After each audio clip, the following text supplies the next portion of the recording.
Damai sejahtera Allah yang melampaui segala akal, itulah yang menguasai hati dan pikiran saudara di dalam Kristus Yesus Tuhan kita.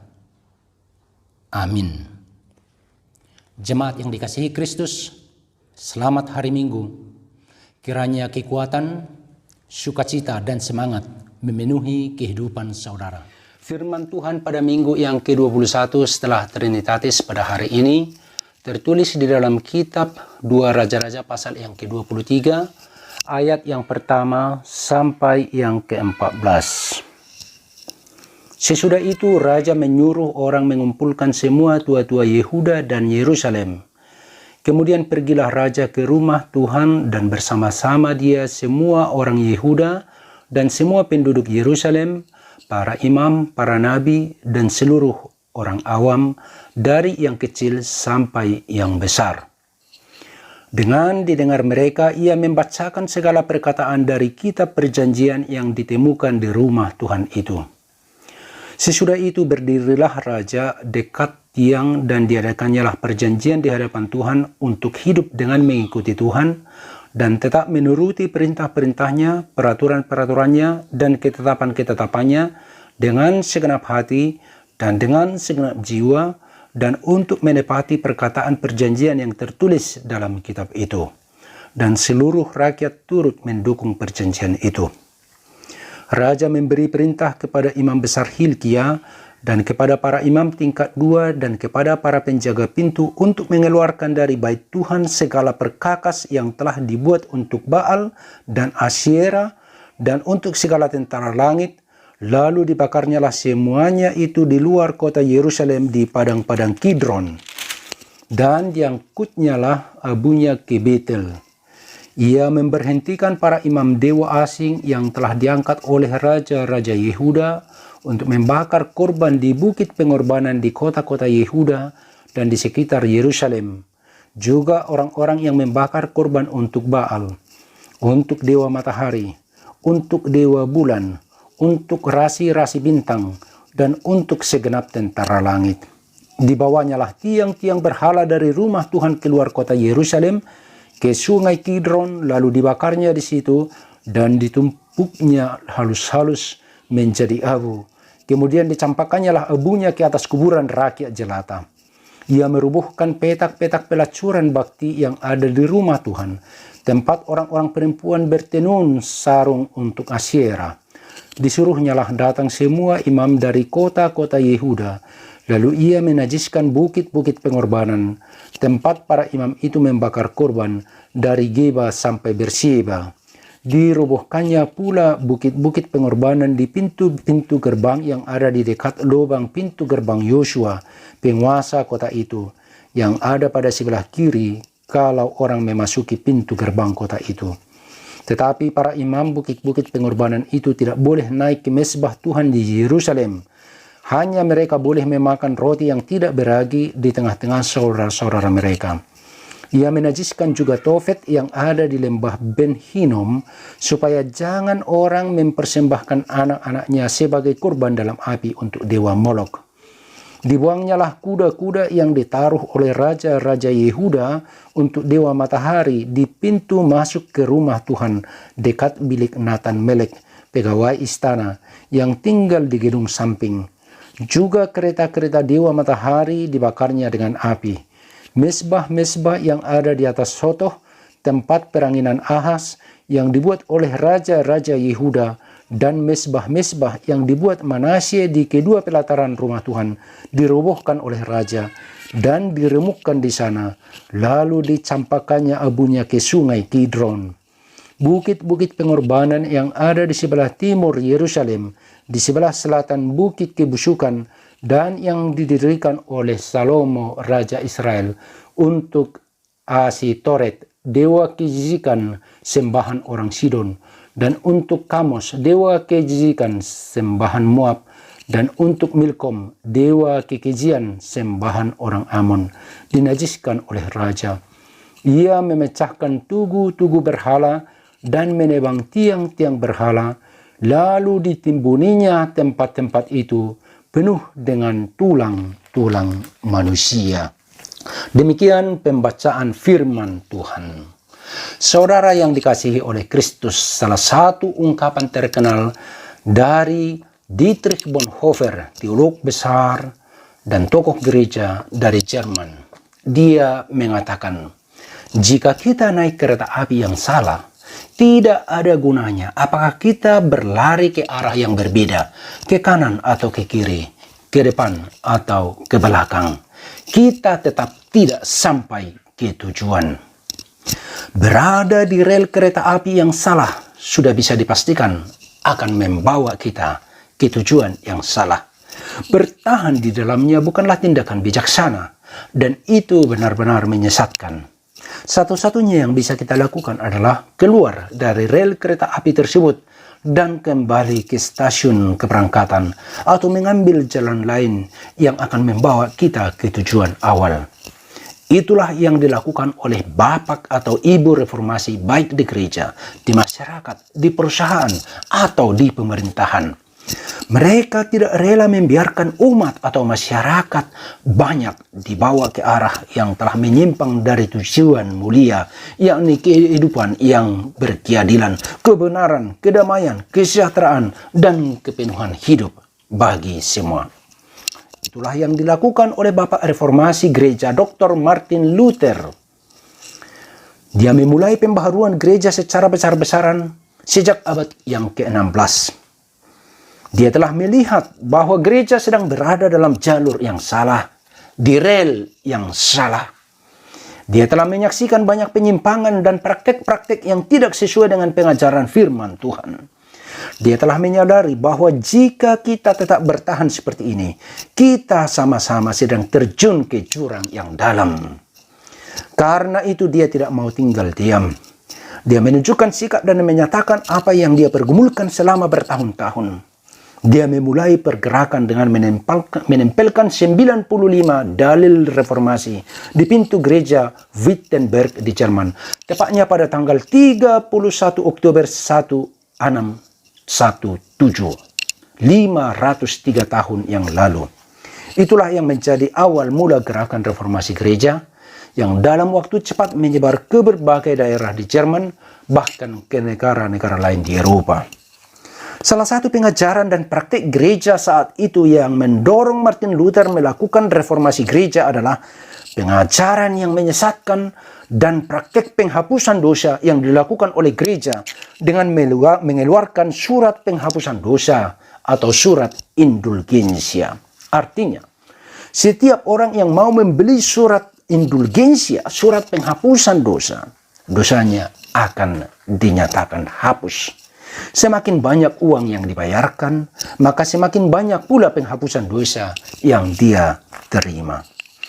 Pengajaran ini benar-benar menyesatkan dan tidak sesuai dengan pengajaran firman Tuhan. Itu telah menyimpang dari pengajaran Alkitab. Itu menyimpang dari ajaran kekristenan. Praktik ini benar-benar menghina karya penyelamatan Kristus. Surat palsu penghapusan dosa telah dijadikan pengganti darah Kristus yang mulia itu. Hanya darah Kristus sajalah yang mampu menghapuskan dosa manusia. Selain itu, gereja juga mengajarkan bahwa amal atau perbuatan baiklah yang menentukan keselamatan seseorang. Semakin banyak amal dan perbuatan baik yang dilakukan, maka upahnya semakin besar di surga. Hal ini tidak sesuai dengan karya penyelamatan Kristus yang telah membayar hutang dosa kita dengan darah dan dengan kematiannya di kayu salib di Golgota.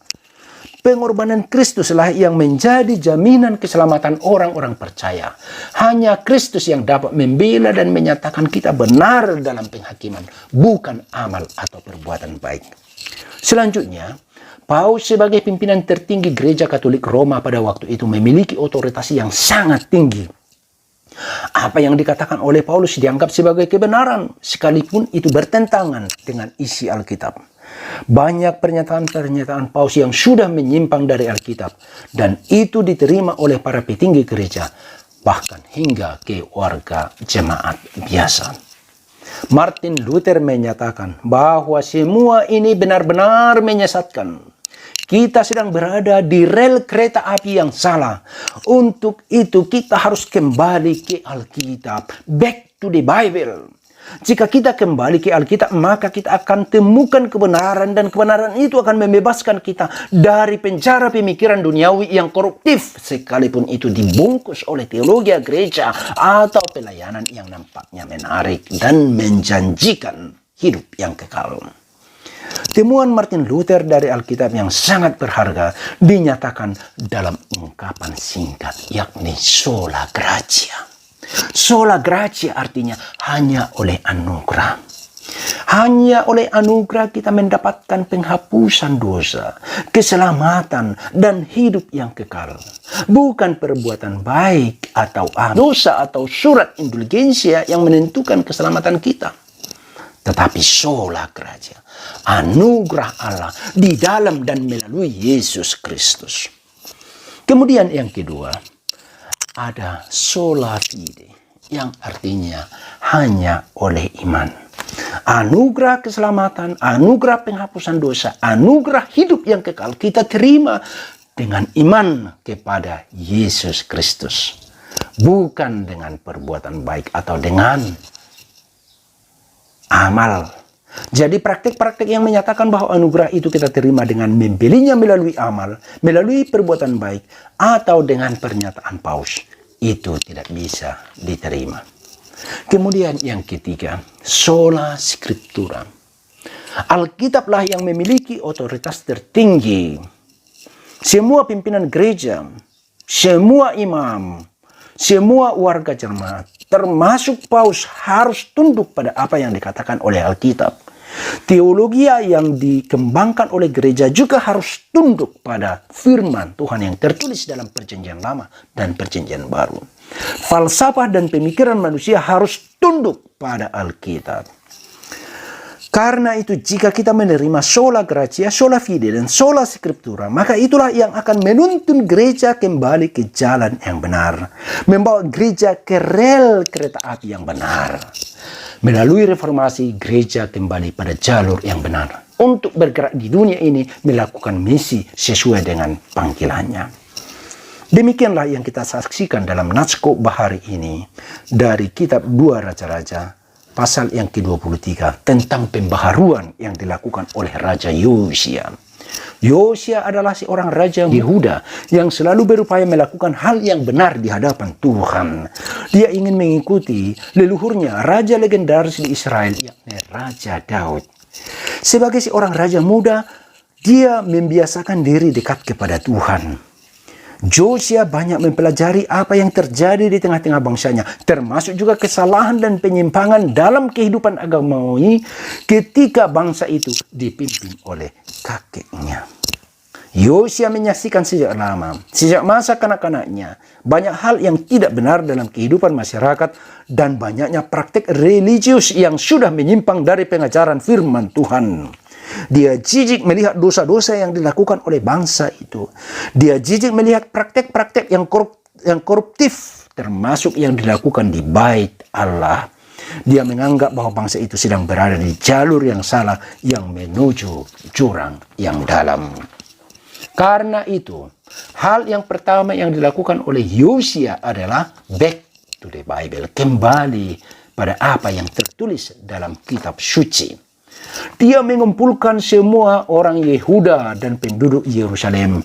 Dia mengumpulkan tua-tua Yehuda yang ada di Yerusalem.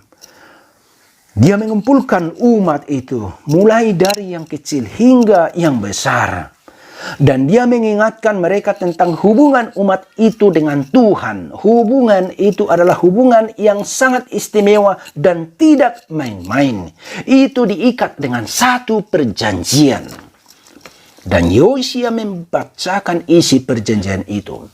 Dia memperbaharui perjanjian itu dengan Tuhan dengan mengingatkan bangsa itu bahwa umat Tuhan harus hidup dengan mengikuti Tuhan dan menuruti perintah-perintahnya, peraturan-peraturannya, dan ketetapan-ketetapannya dengan segenap hati dan dengan segenap jiwa. Yosia menyadari bahwa pembaharuan dapat dilakukan harus dengan kesadaran penuh. Tidak boleh setengah-setengah hati. Dan tidak boleh sendiri-sendiri. Tidak boleh dipaksakan. Harus benar-benar karena ada pembaharuan hati. Harus ada pembaharuan mental. Bangsa itu secara kolektif bersepakat untuk taat dan setia dengan segenap hati dan segenap jiwa. Karena itu langkah pertama yang dilakukan oleh Yosia adalah pembaharuan hati umat itu. Mereka harus benar-benar bersepakat dengan segenap hati. Kemudian langkah kedua yang dilakukan oleh Yosia adalah reformasi fisik. Semua yang berbau Baal dan berhala harus dibersihkan dari rumah Tuhan dan dari negeri itu. Bukit-bukit penyembahan terhadap para dewa harus dirubuhkan. Patung-patung dan tiang-tiang berhala dihancurkan, bahkan dibakar. Semua benda yang dianggap najis dibakar dan dibuang jauh-jauh, bahkan abunya sekalipun harus dijauhkan. Dan selanjutnya ada reformasi birokrasi. Orang-orang hamba-hamba Tuhan, imam-imam yang tidak layak, yang sudah menajiskan diri dengan dewa Baal dan Asyera, dengan dewa matahari dan dewa bintang-bintang yang telah melayani mereka. Semua itu diberhentikan oleh Raja Yosia. Ada pembaharuan personal orang-orang yang melayani di rumah Tuhan. Itulah yang dilakukan oleh Yosia untuk membawa reformasi di tengah-tengah bangsa Israel.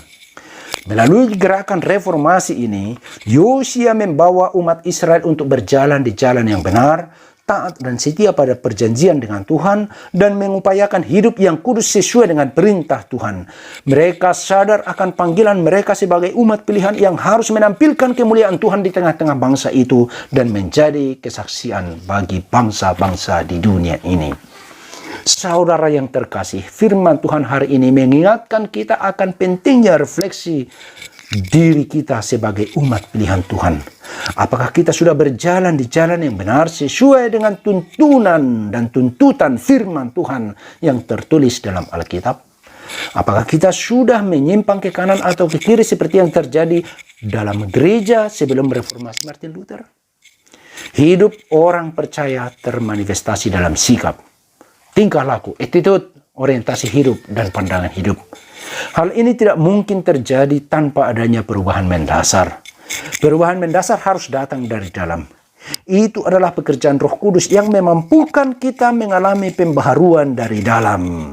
Karena itu, pembaharuan dari dalam sebagaimana kita saksikan, kita lihat dalam reformasi Yosia. Hal yang pertama dan yang utama yang dilakukan adalah pembaruan hati dan jiwa.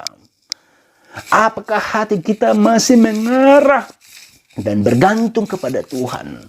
Apakah hati kita dan jiwa kita masih merindukan firman Tuhan? Apakah hati kita dan jiwa kita masih merindukan persekutuan dengan Tuhan? Jika tidak ada gunanya.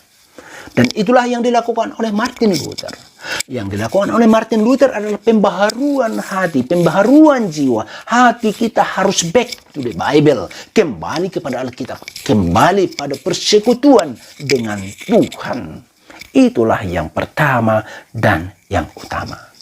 Dalam bahasa Rasul Paulus itu diungkapkan dengan istilah metamorfosa. Metamorfosa, ada pembaharuan, ada perubahan. Seperti beberapa spesies hewani yang mengalami metamorfosa. Salah satunya adalah kupu-kupu. Jenis hewan yang sangat menarik. Nampak indah dengan beragam bentuk, ukuran, dan warna. Kita umumnya senang melihat kupu-kupu yang terbang dengan kekuatan, vitalitas, dengan keindahan.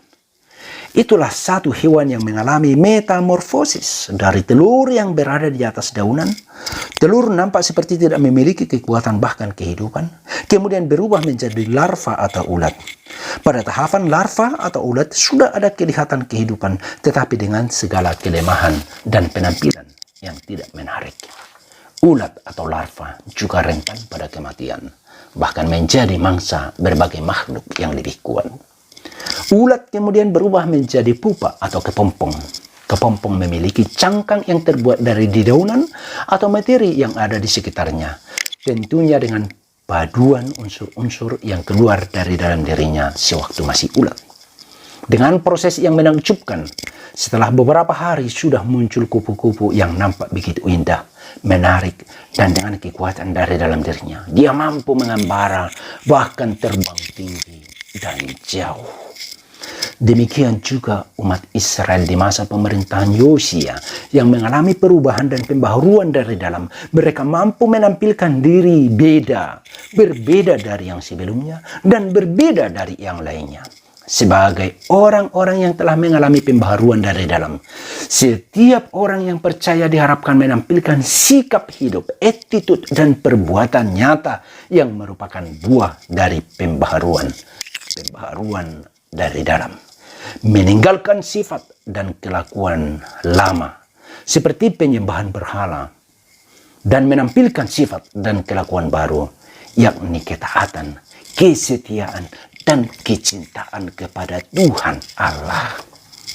Sebagai orang yang telah menerima anugerah pembaharuan dari dalam diri kita, kita akan mempersembahkan hidup dan tubuh kita pada pekerjaan dan tujuan Tuhan.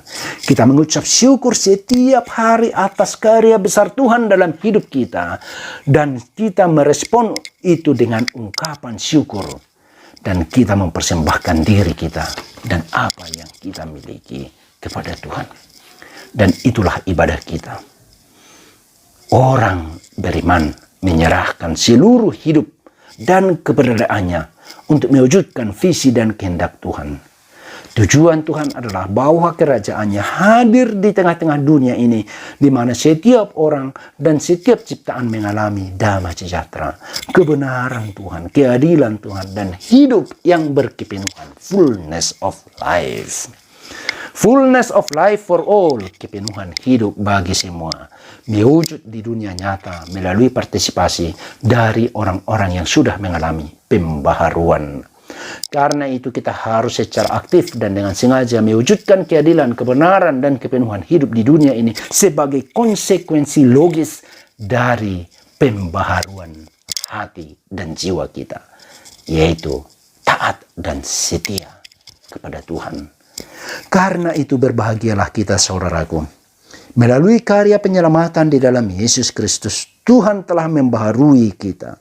Kita adalah ciptaan baru dengan energi, semangat, perspektif, dan pandangan, serta sikap attitude yang baru terhadap realitas dunia ini. Pembaharuan dari dalam adalah anugerah yang Tuhan berikan kepada saudara, kepada saya, kepada kita semuanya. Terpujilah nama Tuhan. Amin. Kita berdoa. Terima kasih ya Tuhan atas firman-Mu yang mengingatkan kami atas apa yang terjadi di tengah umat Tuhan Israel, Yehuda, Yerusalem. Pembaharuan yang dilakukan oleh hamba-Mu, Raja Yosia. Tuhan, pada saat ini kami mengingat juga pembaharuan yang dilakukan oleh tokoh-tokoh gereja, secara khusus yang dipimpin oleh hamba 503 tahun yang lalu, ketika dia menempelkan 95 dalil reformasi di pintu gereja Wittenberg di Jerman, yang menjadi awal mula reformasi gereja. Tuhan, biarlah pembaharuan senantiasa berlangsung di tengah-tengah gereja-Mu, karena gereja yang membaharui diri harus senantiasa membaharui diri demi misi Tuhan yang semakin relevan di tengah zaman ini. Berkati semua ya Tuhan yang mendengarkan firman-Mu, supaya menjadi pembawa pembaharuan dalam hidup bergereja, bermasyarakat, berbangsa, dan bernegara. Dimuliakanlah nama Tuhan melalui Kristus Yesus Tuhan kami.